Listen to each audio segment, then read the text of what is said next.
Welcome to Off the Grid Gear to Get. I'm Brian Brody, and you never know when a power outage is going to hit.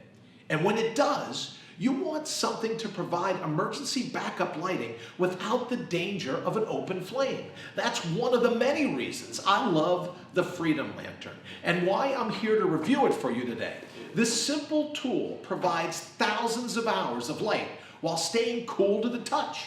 But make sure you stick around to the very end because I'm also going to show you how you could be the lucky winner of one of these Freedom Lanterns. So let's jump right into it. So thank you all as always for sitting in and listening to my little rants and raves. But when I say to you that this next piece of gear that I absolutely dig, called the Freedom Lantern, that it saved my life. By life, I mean marriage. And by marriage, right, if you're married, you laugh, but right, it kind of saved my marriage. Here's what happened. So when you have 5 kids, it redefines date night. So since I was with you all last, my wife and I decided we were going to have a date night.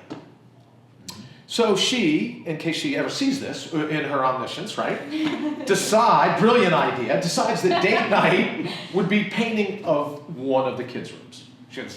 She wanted our daughter's room, our youngest daughter was going to be painted. She had a purple paint. She spent all day at Home Depot. So I go, oh, great, it's date night, right? Fantastic. Where are we going? She goes, we're going upstairs. And I go, for what? She goes, we're going to paint the room. I got throw rugs, I got sticks, I got rollers, I got pans, I got all this.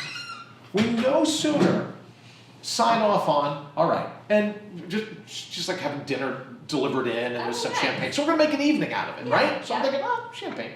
I'll paint. Right? I'm good with that. No sooner do we agree in tandem to do it, power goes out. Oh, no. My first thought was, oh, someone's watching out for me, right? Now I get a real date night, I don't have to paint. And then my wife goes, no, you're not getting out of it this season. The power come back on in a minute. I go, well, it could be prolonged, this power outage. You never know. So we should just head to a restaurant.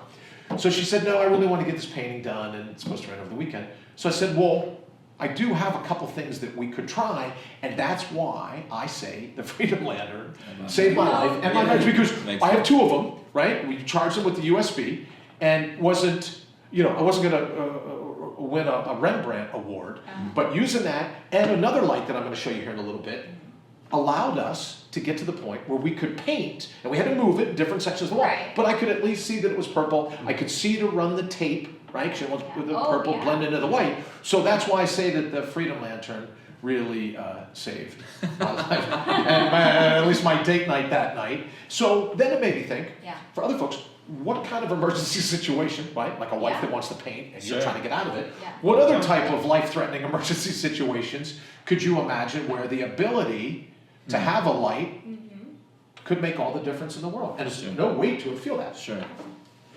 Right? You don't have to worry about fuel. You know, it breaks my heart every time you see these stories in the news where people lit a candle or they kicked over a lantern. I mean, we live just outside of Chicago. Didn't Elsie's cow, somebody help me with the story. Didn't she kick over a lantern, and that's what throwing the barn on fire, and then 90% of the city burned down, whatever it was. Well, here's one you don't have to worry about: propane. You don't have to have fuel in a lantern. And if you can you plug it into the USB, like some of our other light bulbs and other things, then it's charged up. That's what I was just going to ask, is that you don't even have to change batteries, so you can just plug it in to charge it. Isn't that amazing? With the USB. How long does it take to charge? Oh, I started charging right away. When I plugged it in, there was just enough. Here's the thing about them. I always leave them charging so that if I ever need them, I absolutely know. So if you said, from stop to start, how long would it take? I've always left it charging so that in an emergency situation I would know to get it. But I would say 20 minutes to 30 minutes to fully charge a battery. But you never want to address your gear once you're in the emergency situation. So, like, even solar, even if I have solar generators, my solar generators, everything else, they're plugged in.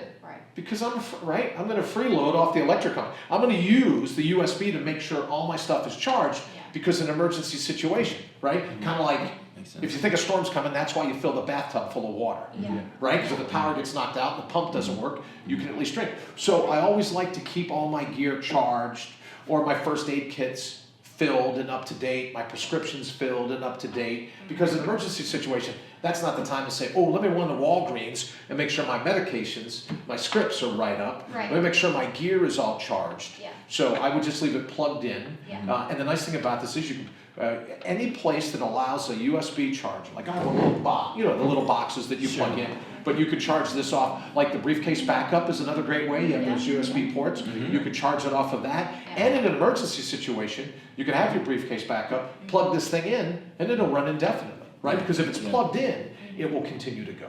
A lot of houses have, 10 of these types of cords in their house. You know what? So there's always a way to charge it up. And again, keeping with happy life, happy wife, right? Happy wife, happy life.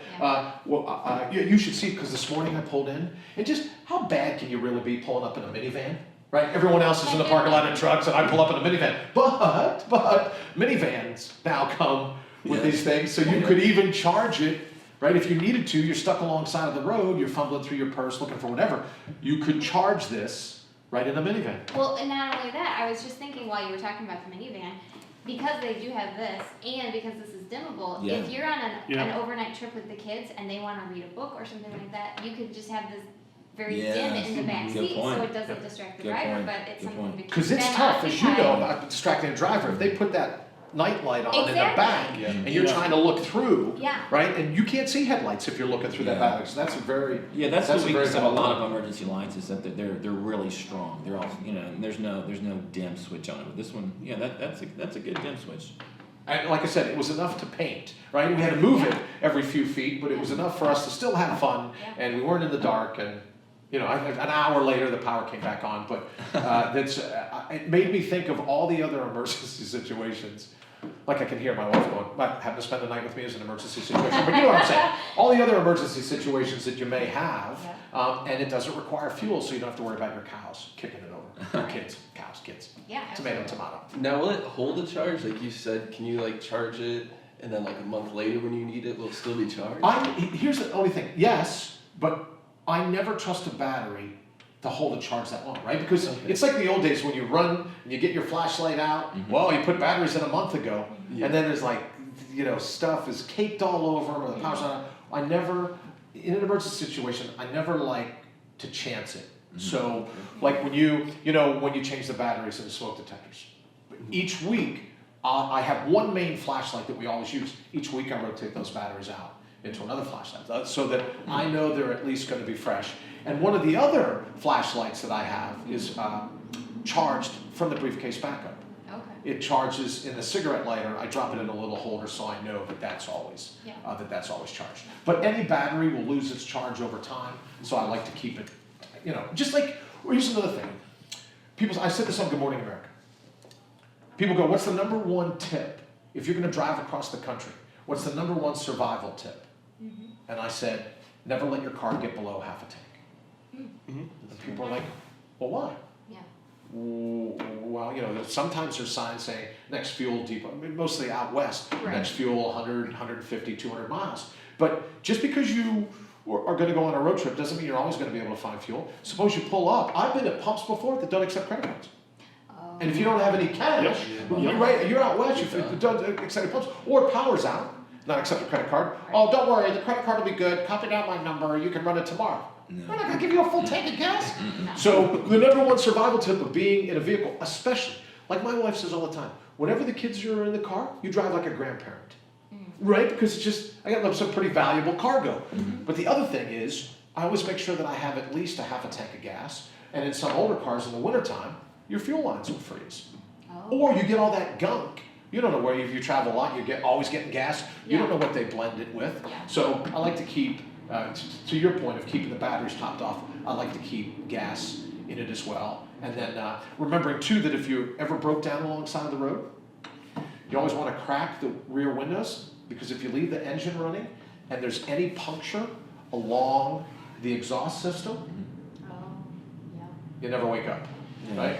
Carbon dioxide goes night night, and you nod right off. So I always like to leave the back windows cracked by about an inch, even though it's a heavier gas. If you're going to leave your engine run, I can remember back in the day when I was a patrolman in New York, 2 troopers died because they backed their patrol car into to be able to run radar. They backed it into a snowbank, and the snow covered the muffler. Oh my. And then they just went, "Oh man, what's wrong?" 10-7, which means out of service, sorry. They were gone. I was gonna- So then remember that too. Always keep your gas at more than a half a tank. And if you're going to be stuck alongside the road and you're running the engine from warmth, always keep the windows cracked.